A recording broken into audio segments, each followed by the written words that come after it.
untuk mengetahui bahawa kumpulan manusia itu dekat dengan kiamat, maka Nabi membahagikan dua tanda kiamat, tanda kiamat kecil dan tanda kiamat besar. Kata para ulama, mereka mendapati bahawa tanda-tanda kecil kiamat lebih kurang 170 dan tanda besar kiamat paling masyhur 10. Tanda kecil kiamat mula berlaku 1400 tahun yang lalu. Orang hari ini pun bertanya kepada para ulama hadis, wahai para alim ulama, sudah berapa tanda-tanda kiamat kecil ni yang dah berlaku? Maka para ulama hadis pun menjawab dengan jawapan, berikan kepada kami tanda-tanda kecil yang belum berlaku. Tuan-tuan buka lah internet malam ni, tuan-tuan belilah buku tanda-tanda kecil kiamat, tuan-tuan tengok tanda-tanda kecil kiamat, tuan-tuan tengok satu persatu sampai 10, sampai 20, 50, 70, 90, 110. Mana satu yang belum berlaku?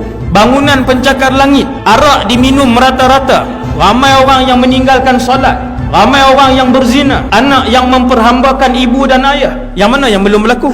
Subhanallah. Kata para ulama, antara tanda kecil kiamat yang beberapa sahaja yang belum berlaku, antaranya ialah keluarnya Imam Mahdi.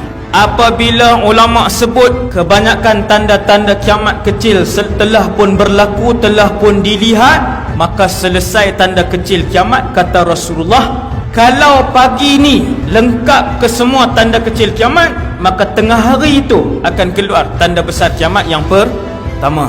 Bila keluar tanda besar yang pertama, cuaca berubah, pemakanan berubah, ibadat berubah, cara solat berubah. Maka ini perlukan kepada ilmu untuk menghadapi kemungkinan datangnya zaman itu. Ya Rasulullah, tanda besar kiamat yang pertama itu akan muncul apabila kesemua tanda kecil selesai. Bagaimana kami nak tahu bahawa tanda kiamat yang pertama itu sangat dekat? Nabi kata, nak tahu tanda kecil, tanda besar kiamat pertama itu dekat, Nabi kata, inna amamad dajjal sinuna khadda'ah. Apabila kalian tengok dalam masyarakat, dekat-dekat dengan kemunculan tanda besar kiamat yang pertama, iaitulah Dajjal, kehidupan masyarakat ketika itu dipenuhi dengan pembohongan. Tuan-tuan tengok masyarakat hari ini banyak berbohong tak? Penipuan dan pembohongan hari ini dalam internet, dalam kehidupan di tempat kerja, dalam masyarakat, dengan jiran, dalam keluarga, berdarah daging dalam kehidupan masyarakat. Tuan-tuan tengok hari ini manusia berlumba-lumba untuk siapa menjadi penipu yang paling besar. Ni infun. Kalau nak tipu di masjid ni, dia tak tersebar luas sebab orang masjid datang macam ni 500 orang.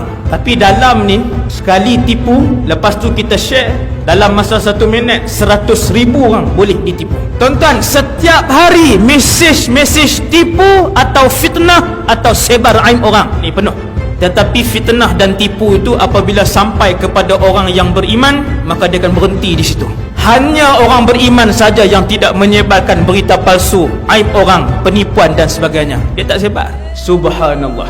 Tanda yang pertama nak keluar tanda besar kiamat, apabila kalian melihat kesemua tanda kecil telah berlaku. Satu. Yang kedua, apabila kalian melihat di dalam masyarakat penipuan itu begitu banyak. Betul-betul macam yang zaman ini yang kita hidup ni. Kata Rasulullah, hadis yang sama, sesungguhnya dekat-dekat dengan kemunculan Dajjal penuh dengan penipuan. Orang yang bercakap benar akan dituduh sebagai penipu, dan penipu akan dijunjung oleh orang ramai. Dia ni yang cakap benar. Hasbunallah wa ni'mal wakil.